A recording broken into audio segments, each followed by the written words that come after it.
অর্থাৎ total TT টিকা সম্পূর্ণ করতে প্রায় 2 বছর 7 মাস সময় লেগে থাকে। তো কেউ যদি এই টিকা কমপ্লিট করার পরে গর্ভধারণ করেন সেক্ষেত্রে এটা পুরোপুরি নিরাপদ। তবে কারো যদি টিটি টিকা আগে না দেওয়া হয়ে থাকে সেক্ষেত্রে প্রেগনেন্সির 5 মাসের পরে প্রথম ডোজ নিতে হবে এবং প্রথম ডোজ নেওয়ার 1 মাস পরে দ্বিতীয় ডোজটা নিতে হবে এবং তৃতীয় ডোজ দিতে হবে দ্বিতীয় ডোজ নেওয়ার 6 মাস পরে। তো কেউ যদি 6 মাস পরে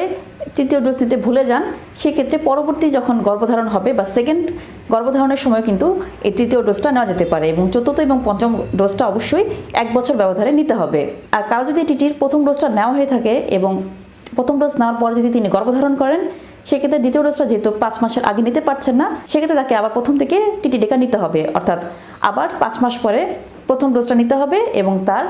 1 মাস পরে দ্বিতীয় ডোজটা নিতে হবে এবং তৃতীয় ডোজ অবশ্যই পরবর্তীতে 6 মাস পরে বা পরবর্তী প্রেগনেন্সিতে নিতে হবে।